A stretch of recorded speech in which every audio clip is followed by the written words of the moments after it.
히브리서 1장 4절부터 14절까지 제가 읽습니다. 저가 천사보다 얼만큼 뛰어남은 저희보다 더욱 아름다운 이름을 기업으로 얻으심이니 하나님께서 어느 때에 천사 중 누구에게 너가 내 아들이라 오늘날 내가 너를 낳았다 하셨으며 또다시 나는 그에게 아버지가 되고 그는 내게 아들이 되리라 하셨느뇨. 또 맏아들을 이끌어 세상에 다시 들어오게 하실 때에 하나님의 모든 천사가 저에게 경배할지어다 말씀하시며 또 천사들에 관하여는 그는 그의 천사들을 바람으로 그의 사역자들을 불꽃으로 삼으시느니라 하셨으되 아들에 관하여는 하나님이여 주의 보좌가 영영하며 주의 나라의 홀은 공평한 홀이니이다. 너가 의를 사랑하고 불법을 미워하였으니 그러므로 하나님 곧 너의 하나님이 즐거움의 기름을 내게 부어 내 동류들보다 승하게 하셨도다 하였고 또 주여 태초에 주께서 땅의 기초를 두셨으며 하늘도 주의 손으로 지으신 바라 그것들은 멸망할 것이나 오직 주는 영존할 것이요 그것들은 다 옷과 같이 낡아지리니 의복처럼 갈아입을 것이요 그것들이 옷과 같이 변할 것이나 주는 여전하여 연대가 다함이 없으리라 하였으나 어느 때에 천사 중 누구에게 내가 내 원수로 내 발등상 되게 하기까지 너는 내 우편에 앉았으라 하셨느뇨. 모든 천사들은 부리는 영으로서 구원 얻을 후사들을 위하여 섬기라고 보내심이 아니뇨. 아멘. 히브리서 1장 4절부터 14절까지 앞에 1절부터 3절까지는 아들 대신 하나님의 아들 대신 주님께서 어떤 분이시냐 하는 것, 나아가서 어떤 일을 하고 계시냐 하는 말씀으로 시작하였습니다. 히브리서의 중요성은 히브리서는 그 아들 대신 우리 주 예수 그리스도에 대하여 단지 기초적인 걸 넘어서서 깊이 있게 알려주는 그러한 말씀, 그러한 서신이다라고 개괄적으로 말씀드렸습니다. 이 히브리서라는 것은 히브리인들에게 보내는 서신, 유대인들에게 보내는 서신. 유대인들 같은 경우는 우리가 상상하고 생각하지는 잘 못하지만 그 사람들은 천사들에 대한 때로는 숭배에 빠지기도 하고 천사들에 대하여 굉장한 그런 높임과 천사들의 존재가 굉장한 우월함을 가지고 있다라고 이해하고 알고 있는 사람들이다 그랬습니다. 또한 나아가서 실제로 그런 유대인들의 이해가 다 틀리거나 잘못된 이해는 아니고 꽤 타당성이 있으며 성경적 근거가 있는, 오히려 우리 개신교가 천사들에 대해서 이해하는 것보다 나은 측면과 면이 있다 그렇게 말씀드리기도 했습니다. 히브리서 1장 4절부터는 유대인들, 히브리인들에게 주님에 대하여 하나님의 아들 대신 예수 그리스도에 대하여 천사들과 비교하여 설명하고 있습니다. 물론 비교한다는 것은 비교 자체가 불가능할 수밖에 없는 이야기인데 하나님의 말씀인 구약을 가지고 천사들에 대한 말씀과 아들에 대한 말씀, 하나님의 아들에 대한 말씀, 이 두 가지를 왔다 갔다 하면서 증명하고 있다 하는 것입니다. 히브리서 1장 4절은 저가 천사보다 얼만큼 뛰어남은 저희보다 더욱 아름다운 이름을 기업으로 얻으심이니. 4절은 이 개역성경으로는 저는 오역된 성경 구절이다 그렇게 말씀드릴 수밖에 없겠습니다. 오역됐다 그 말은 잘못 번역된 그런 구절이다 하는 겁니다. 저가 천사보다 얼만큼 뛰어나다 그러면 천사보다 조금 낫다. 아니면 많이 낫다. 그러는데 천사는 피조물이고 주님은 창조주이시기 때문에 얼만큼 뛰어나다는 것이 아닙니다. 그런 게 아니고 저가 천사보다 위대하시다. 뛰어나시기 때문에 위대하시기 때문에 그런 뜻입니다. 제가 천사보다 아주 어느 천사들보다도 얼만큼보다 어느 천사보다도 그 어느 천사보다도 위대하시다. 그런 내용이 되어져야 맞습니다. 위대하시기 때문에 그렇게도 되고요. 저희보다 더욱 아름다운 이름을 기업으로 얻으셨다. 천사보다 뛰어나기 때문에 아름다운, 사실은 천사보다 존재 자체가 다르시기 때문에 아버지께로 나오는 아버지 영광의 광채시고 아버지의 본체 형상이신 주님께서 아버지로부터 이름을 얻으셨고 받으셨습니다.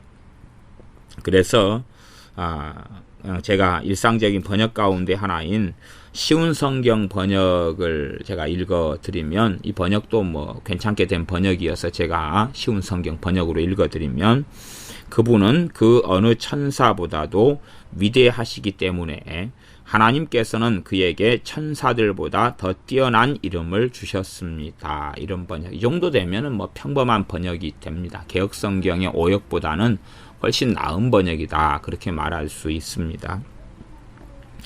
5절, 하나님께서 어느 때에 천사 중 누구에게 너가 내 아들이라 오늘날 내가 너를 낳았도다 하셨으며, 이것도 어느 때에 천사 중 누구에게라도 이렇게 번역되면 좀 더 자연스러울 것입니다. 하나님께서 천사 중 누구에게라도 너가 내 아들이라 이렇게 말씀하신 적이 없다는 것입니다. 너가 내 아들이라 오늘날 내가 너를 낳았다. 이 말씀은 시편 2편 7편에 있는 말씀인데, 이것은 아들에 대한 말씀이지 천사에 대한 말씀이 아니고 천사에게 이러한 말씀을 한 적이 없다 하는 것입니다. 오늘날 내가 너를 낳았다 하셨으며, 그래서 하셨으며도 하셨거나 이렇게 되면 좀 더 맞습니다. 또다시 나는 그에게 아버지가 되고 그는 내게 아들이 되리라 하셨느뇨. 그러면 저 번역상에서는 우리가 여러 가지 번역 성경들을 잘 보면서 이렇게 의미를 이해하며 살펴보는 게 중요합니다. 그래서 그 앞에는 5절 중간에는 하셨으며가 하셨거나 그렇게 하는 게 좀 더 자연스럽고 맞습니다. 하셨거나 또다시 나는 그에게 아버지가 되고 그는 내게 아들이 되리라 하셨느뇨. 하셨느뇨 그 말은 하신 적이 있느뇨. 그렇게 말씀하신 적이 없다. 그래서 5절에 있는 너는 내 아들이라 오늘날 내가 너를 낳았다. 나는 그에게 아버지가 되고 그는 내게 아들이 되리라. 이것은 아들을 대신 주님에 대해서 하신 말씀이 됩니다. 그래서 여기서 낳았다 하는 것은 크게 두 가지로 볼 수가 있는 거죠. 영원부터 태어남, 사람의 출생하고 다른, 또 하나는 이 땅에 성육신 하시고 아들이신 또한 창조주이신 주님께서 사람의 몸을 입고 이 땅에 오심, 이러한 두 가지 의미로 생각해 볼 수 있습니다. 6절, 또 맏아들을 이끌어 세상에 다시 들어오게 하실 때에, 다시 들어오게 하신다는 것은 재림을 이야기하지요. 재림, 초림은 지나갔고 맏아들.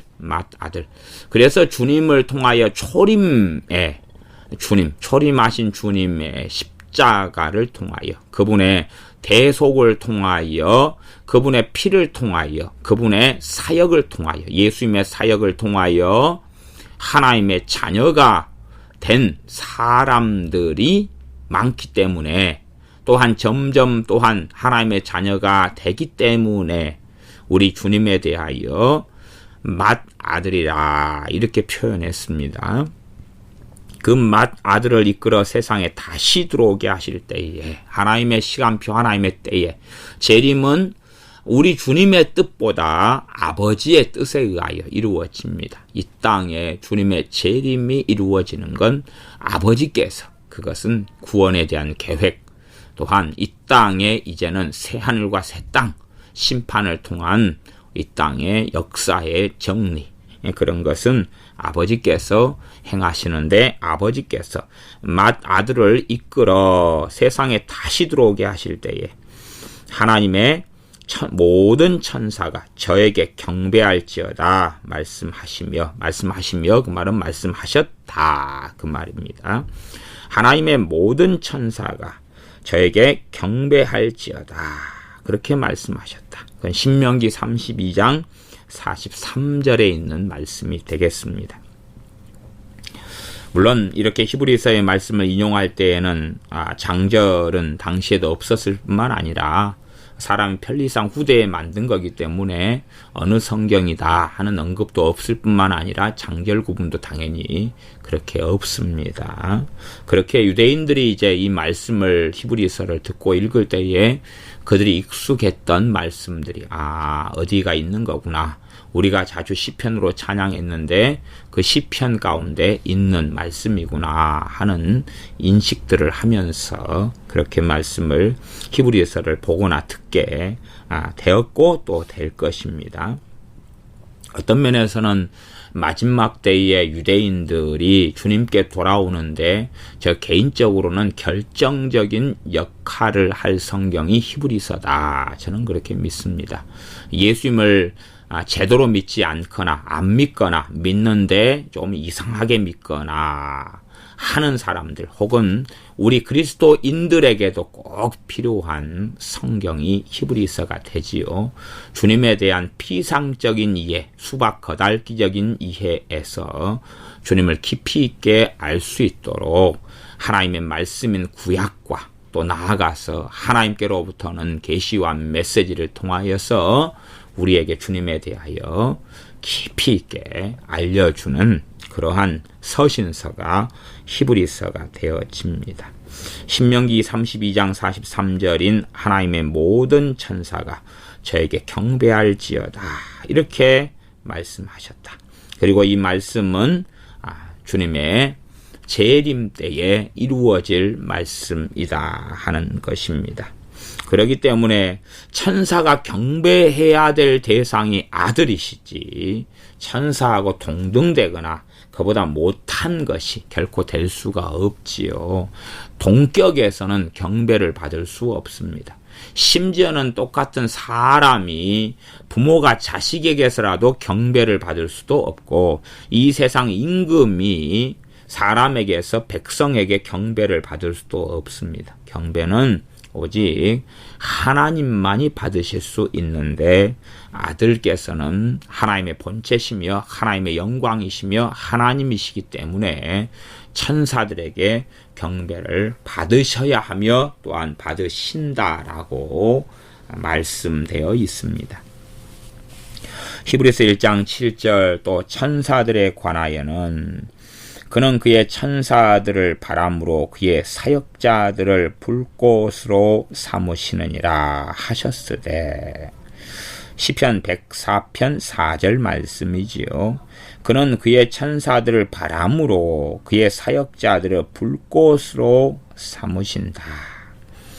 그래서 그의 천사들을 부리시는 분이 주님이시다 하는 것입니다.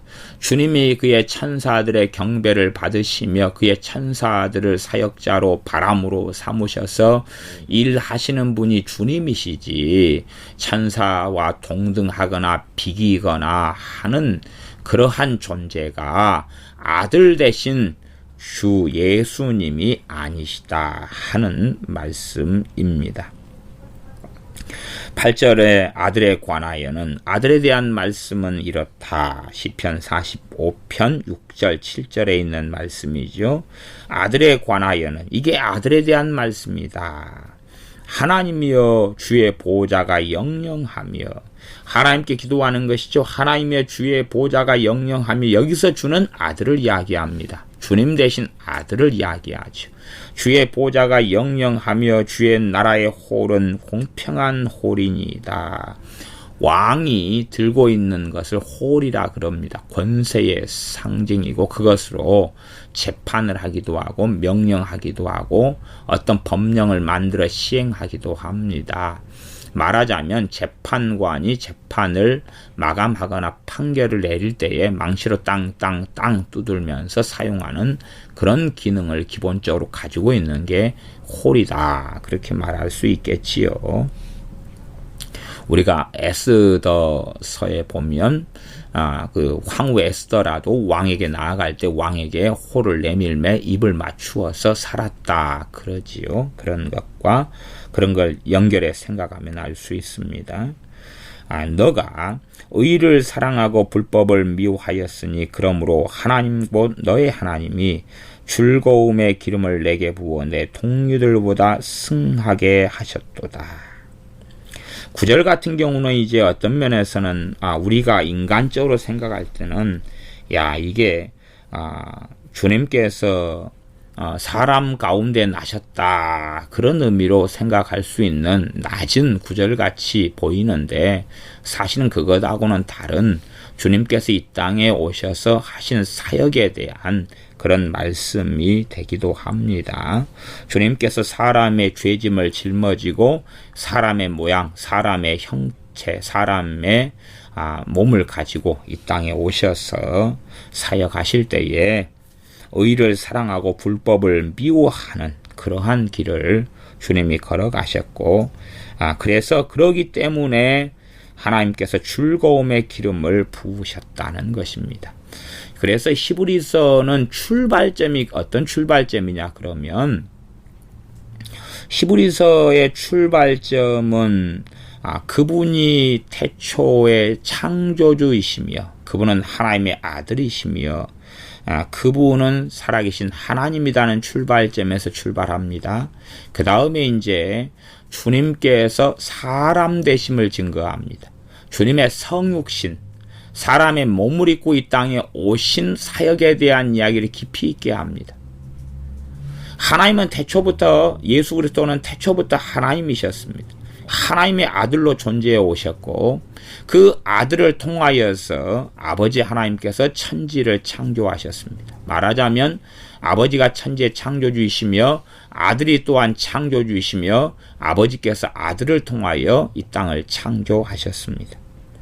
그래서 앞으로 돌아가면 히브리서 1장 2절에 하반절 저로 말미암아 모든 세계를 지으셨느니라. 저로 말미암아 모든 세계를 지으셨느니라 라고 출발합니다. 이것은 태초부터 계신 아들 하나님에 대한 이야기입니다. 그렇게 쭉 내려오다가 이제 히브리서의 중요 요점들이 몇 가지가 등장하는데 하나는 태초부터 본질상 하나님이신 아들에 대한 이야기, 하나님이신 아들에 대한 이야기.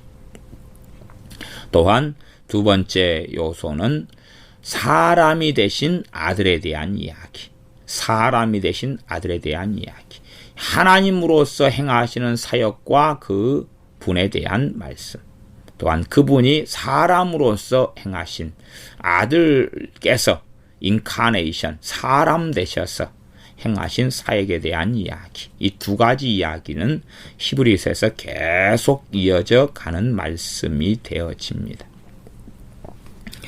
제가 우스갯소리로 이야기하면 지옥에서 올라온 소리 이런 교회가 있어요. 덕정 시기 교회 이런 교회인데 그런 교회 이제 담임 목회자가 설교 랍시고 하는 이야기들 들어보면 그 사람은 양태론이라는 신학을 가지고 있어요. 양태론은 그런 방식의 양태론을 주장하는 사람들이 굉장히 많습니다. 근데 그것은 이단이고 사입입니다. 양태론은 뭐냐 하면 하나님은 한 분이시다. 그까지는 맞아요. 맞다가 하나님이 나중에 예수님이 되고 예수님이 나중에 성령님이 됐다. 그런 이야기예요.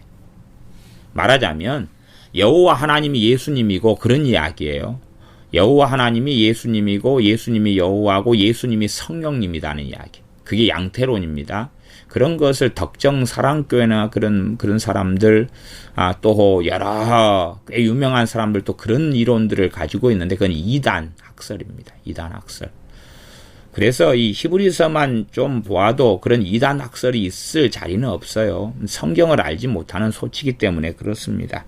그래서 1장 2절만 봐도 마지막 때에 하나님께서 1장 1절 하나님께서 그 다음 1장 2절 아들로 말미암아 모든 세계를 지으셨느니라. 그러면 하나님 아버지와 아들이 같아요? 틀려요? 다르지요? 다르죠. 존재 자체가 다르지요.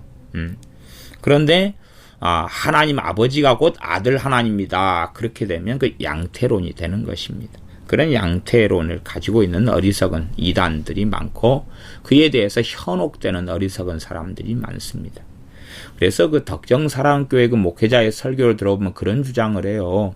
어떤 주장을 하냐 그러면 왜 예수님을 자꾸 아들이다 그러느냐. 예수님은 하나님이시다. 아들이란 이야기 좀 하지 말아라. 그러는데 히브리서만 봐도 아들 이야기로 계속 하잖아요. 성경이 아들 이야기를 하셔요. 예수님께서 하나님이신 건 당연한 사실이고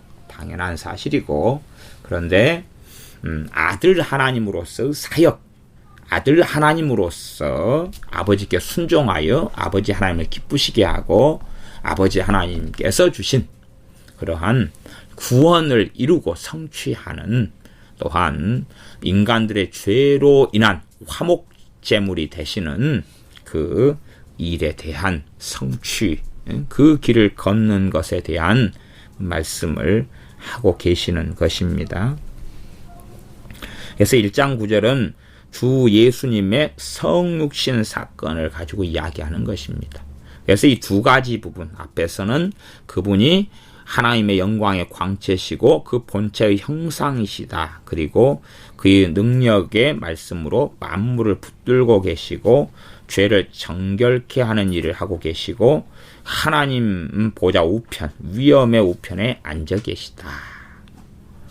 그러면 양태론적으로 한다면 하나님, 아버지 하나님과 아들 하나님 같으면 보좌가 하나고 우편 보좌는 없어야 되는 것이지요.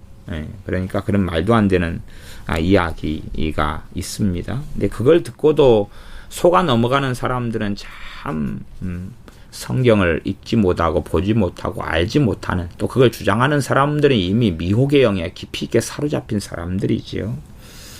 9절 너가 의를 사랑하고 불법을 미워하였으니 그건 아버지께서 아들에 대하여 친히 하신 말씀이다 하는 것입니다. 아버지께서 아들에게 친히 하신, 자신의 친아들 대신 우리 주 예수님께 직접 하신 말씀이 너가 의를 사랑하고 불법을 미워하였으니 그러므로 하나님 곧 너의 하나님이 즐거움의 기름을 내게 부어 내 동류들보다 승하게 하셨도다. 왜 동류들이다? 동류들은 동료인데 사람이 되셨기 때문에 그렇습니다. 그래서 어느 때에 우리가 알 수 있다 하는 것이지요. 초림의 메시아 되신 예수님께서 이 땅에 오시는 것이 사람이 되셔서 사람의 몸으로 어느 때에 오신다 하는 것이 시편 45편에 주님의 초림 전에 예언된 사건이라는 것을 알 수가 있는 것이죠. 유대인들 같은 경우가 자꾸 잘 이해하고 알지 못하니까 정확한 주님의 초림의 사건을, 성육신하는 사건을 말씀을 다시 시편 45편으로 말씀을 증언하면서 주님께서 행하시고 걸어가신 길에 대한 말씀을 이어서 계속아 히브리서를 통하여 하고 계시는 것입니다. 10절 또 주여 태초에 주께서 땅의 기초를 두셨으며 하늘도 주의 손으로 지으신 바라. 이것이 아들에 대한 말씀이다 하는 것입니다. 이건 시편 102편 25절에서 27절까지의 말씀인데 주여 태초에 주께서 땅의 기초를 두셨으며 하늘도 주의 손으로 만드신 바라. 이 주, 우리가 믿는 주님, 우리가 믿는 주 예수님, 주님께서 행하신 일, 주님께서 주여, 이 주여가 주님을 이야기하지 아버지를 이야기하는 게 아닙니다. 아버지 하나님이 아니라 아들 하나님에 대한 이야기입니다. 아들에 대한 이야기입니다. 그래서 이 하나님의 사람, 시편 102편에 있는 하나님의 사람이 주여라고 아들께 기도하는 것입니다. 제가 앞에 지난번 말씀에 1장 1절부터 3절의 내용 가운데 삼위일체 하나님에 대한 말씀을 드렸고 아버지 하나님, 아들 하나님, 성령 하나님에 대한 그런 신학적인 이야기를 다소나마 제가 했었습니다. 그때에 이 아들 하나님께서는 이미 태초부터 하나님의 본체로서 로고스로서 말씀으로서 존재해 오셨고 또한 기도를 받으셨고 찬양과 경배를 태초 이후로 받아오신 그러한 분이 아들이시다 하는 것입니다. 그래서 이 아들께 주여 태초에 주께서 땅에 기초를 두셨습니다. 이게 아들에 대한 말씀이다 하는 것입니다. 하늘도 주의 손으로 지으신 바라. 아들께서는 피조물이 아니라 하는 것이죠. 피조물이 아니라 바로 이분이 창조주이시라 하는 사실입니다. 피조물이 아니라 창조주이시고 조물주라는 사실이지 천사처럼 지어진 존재가 아니라는 것입니다. 그것들은 멸망할 것이나 주의 손으로 만든 땅의 기초나 주의 손으로 지은 모든 것은 멸망하고 죽어지고 썩어지고 없어질 것이나 오직 주는 영존할 것이요. 그래서 이사야 같은 데는 영존하시는 아버지라고 이야기하기도 합니다. 영존할 것이요. 영원히 존재할 것이요. 그것들은 다 옷과 같이 낡아지리니 의복처럼 갈아입을 것이요. 언제 갈아입게 됩니까? 옛 땅과 옛 하늘이 새 땅과 새 하늘로 갈아입혀 주실 때가 주님의 재림 때에 그렇게 해 주실 것입니다. 의복처럼 갈아입을 것이요 그것들이 옷과 같이 변할 것이나 옷은 오래 입게 되면 색이 바래지고 떨어지고 구멍이 나고 찢어지고 낡아지고 없어지는 것이 옷이지요. 그렇게 변하지만 주는 여전하여 연대가 다함이 없으리라. 이게 시편 102편에 있는 우리 주 예수님에 대한 애언이고 예수님에 대한 계시고 예수님에 대한 말씀이다 라고 성경을 통해 증언하고 있습니다.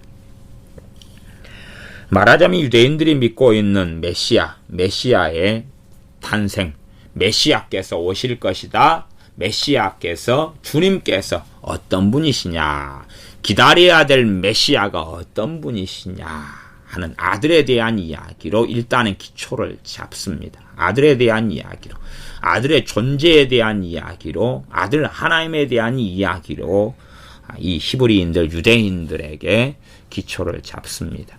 마찬가지로 그래도 유대인들, 히브리인들은 구약 성경을 읽고 들으면서 아들에 대한 말씀을 읽고 들은 바가 있습니다만은 유감스럽게 많은 예수를 믿는 사람들, 개신교라고 하는 우리들은 아들에 대한 말씀에 무관심하다 그것이지요. 제가 주간 성경 공부를 시편에서 낼 때에 제가 그런 문제들을 종종 냈습니다. 우리 교회에서는 예수님에 대한 애언들을 찾아보시오. 그러면 재고 어려워하는 것 같아요. 왜 재고 어려워하냐 그러면 유감스럽게 그 아들에 대해서는 관심이 없기 때문에 그래요. 성경을 읽을 때 자꾸만 윤리적으로 뭘 해라, 이걸 해라라고 읽지 그 아들에 대한 애언의 말씀들이 무엇인가라고 고심하지 않고 살펴보지 않으니까 그렇지요. 아마 그런 것은 유대인들이 좀 구약을 보면서 좀 낫긴 하지만 그럴 수 있지만 큰 차이는 없다 이렇게 보여집니다. 아들에 대한 말씀을 다시금 성경 가운데서 언급하면서 주님에 대하여 이야기를 시작합니다. 그러므로 우리가 구약 성경들, 특별히 시편이나 이런 신명기나 이러한 여러 말씀들을 통하여 우리 주 예수님에 대하여 깊이 있게 이해하고 깨달아가고 알아가는 것, 그것이 중요합니다. 지식적인 이야기는 아닙니다. 관계적인 이야기입니다. 13절 어느 때에 천사 중 누구에게 내가 내 원수로 내 발등상 되게 하기까지 너는 내 우편에 앉았으라 하셨느뇨. 하신 적이 있느뇨. 천사에게 하신 말씀이 아니다. 이것도 시편 110편 1절인데 천사들 중에 누구에게 하신 말씀이 아니라 아들에게 하신 말씀이라는 것입니다. 어떤 면에서 유대인들이 이러한 내가 내 원수로 내 발등상 되게 하기까지 너는 내 우편에 앉았으라, 이것을 천사들에 대하여 한 말씀이다, 어떤 천사에 대하여 한 말씀이다 라고 이해한 유대인들도 있었을 것이다 하는 것입니다. 근데 그것이 천사들에 대한 말씀, 천사 중에 어떤 천사에 대한 말씀이 아니라 아들에 대한 말씀이다 하는 것입니다. 그래서 아버지께서 아들에게 뭐라고 말씀하시냐 그러면, 내가 너 원수로 내 발등상 되게 하기까지, 내 발등상이다, 그 말은 주님의 발 앞에 엎드리고 굴복하며 그분을 경배하는 것이 발등상이다, 그런 이야기입니다. 내 발등에 엎드려서 굴복하고 무릎을 꿇는 것을 발등상 되게 한다, 그 표현으로 사용합니다. 내 발등상 되게 하기까지 너는 내 우편에 앉았으라. 면 주님께서 이제는 언제까지 주님 아버지의 우편에 앉아 계시냐 그러면, 아버지께서 정한 타임, 아버지께서 정한 때, 아버지께서 정하신 재림의 때까지 육체를, 이제 부활하신 몸을 가지신 아들 하나님으로서 사람의 몸을 입고 오셔서 사람이 되셨다가 영원한 신성과 그 다음에 인성을 취하셔서 그 다시금 자신의 영광을 다시금 내가 버릴 권세도 있고 취할 권세도 있다고 말씀하신 것처럼 부활하신 후에 다시금 그 영광을 다시 얻으신 아들 하나님께서 아버지의 보좌 우편에 앉아 계시는데, 언제까지 그렇게 하시냐 그러면, 내가 내 원수로 내 발등상 되게 하기까지, 이제 아버지의 시간표가 끝날 때까지는 이 성육신하신 몸을 가지신 아들 하나님께서는 아버지 보좌 우편에 앉아 계신다는 것입니다. 이러한 장면을 스데반 집사님이 순교하면서 보게 되었지요. 순교하기 전에 하늘 보좌가 열리고 아들께서 보좌 우편에 계신 것을 볼 때에 유대인들은 돌로 쳐서 스데반 집사님을 죽이고야 말았습니다. 그 장면, 이 말씀이 이루어져 있는 것을 스데반 집사님은 영적인 눈을 열어주신 아버지로 인하여 보게 되었습니다. 14절, 모든 천사들은 부리는 영으로서 구원 얻을 후사들을 위하여 섬기라고 보내심이 아니뇨. 모든 천사들은 부리는 영으로서, 천사들은 부리는 영이다. 이게 부린다 하는 것은 봉사한다, 섬긴다, 그런 뜻입니다. 어떤 사람들은 내가 천사들을 마음대로 부릴 수 있다 그러는데, 천사는 하나님의 종들이지 우리의 종들이 아닙니다. 우리의 머슴이나 우리의 종으로 천사가 온 게 아닙니다. 하나님의 종으로 온 것이지요. 그래서 부린다 그럴 때에 여기서 이제 어떤 단어를 어떻게 해석하느냐 그러는데, 요 14절에 있는 부리는 그것은 헬라어로는 어떤 말인지 좀 어렵게 말씀을 드립니다만은 레이툴기 코타 그런 단어입니다. 레이툴기 코스란 단어인데요. 거기에서 이제 뒤에 타가 왔는데, 봉사하는, 봉사를 위한, 섬기기 위한 그런 뜻입니다. 말하자면 부리는 영, 그 말은 섬기는 영, 그 말이다, 그 말이죠. 뭐 레이툴기 코스나 레이툴기야 아니면 레이툴게오 뭐 이런 단어까지, 이제 봉사하다, 봉사 이런 단어까지는 굳이 알 필요 없습니다만은, 그래서 부리는 영, 그 말은 봉사하는 영, 섬기는 영, 그 말입니다. 그러면 누가 보내셔서 봉사하고 섬기겠습니까? 하나님께서 보내셔서 하나님의 자녀들, 구원을 얻을 후사들, 구원 얻을 상속자들을 섬기라고 보내셨다 하는 것입니다. 그러면 예수님 믿는 사람들의 생활과 삶 속에서 우리가 보지 못하고 알지 못하지만 천사들의 빈번한 활동과 섬김들이 곳곳에 있는 것을 우리가 알 수 있습니다. 전에 우리 교회 집사님이 작년인가 재작년인가 일하시다가 건물 4층에선가 떨어져서 콘크리트 위에 떨어진 적이 있는데 타박상, 뼈에 약간 금이 가고 타박상, 콘크리트 위에 몸이 그냥 직격으로 떨어졌는데 주여 그러면서 일하시다가 떨어졌는데 의사들이나 어떤 병원 의사들도 이건 기적이다 그렇게 해서 그냥 가벼운 데서 한 1m 높이에서 떨어진 것 같은 부상만 있고 말았지요. 그것이 천사가 그 집사님을 받아주신 그런 경우다. 그렇게 말씀드릴 수 있겠습니다. 그런 것처럼 우리가 알지 못하는 신비 속에서 천사들이 우리를 섬겨주고 봉사해주는 그러한 일들이 많은데 천사들은 그러한 섬기라고 보내신 그러한 영들이다. 퓨뉴마. 그런 영들이다 하는 것입니다. 섬기는 영으로서 그렇게 이해하시면 제고 낫겠습니다. 모든 천사들은 섬기는 영으로서 구원 얻을 후사들을 위하여 섬기라고 보내심이 아니냐. 하나님 보낸 겁니다. 우리의 머슴이나 종으로 보낸 게 아니라 그 본질은 절대 변함이 없는데 하나님의 종이 천사들이지 우리가 하나님의 이 천사들의 주인이 되는 게 아닙니다. 우리가 머슴처럼 종처럼 부를 수 있다면 천사들의 주인이 우리가 되는 것 아니에요? 그렇죠? 그건 말이 되는 이야기가 아닙니다. 어떤 천사들의 주인이 우리가 될 수 있다 말입니까? 대신에 이제 예외적으로 간혹 가다가 성령 충만하고 주님께서 주신 대언을 통해서 그러한 권세를 행사하는 부분에 어떤 부분이 있습니다. 천사들에 대하여 명령할 수 있고 천사들에 대하여 이렇게 명령할 수 있는 어떤 영역의 일들이 있는데 그것까지는 이제 아주 복잡하고 좀 어려운 부분이어서 그런 부분까지는 보통 믿는 사람들이 행사할 수 있는 영적 권위나 권세가 되지는 않습니다.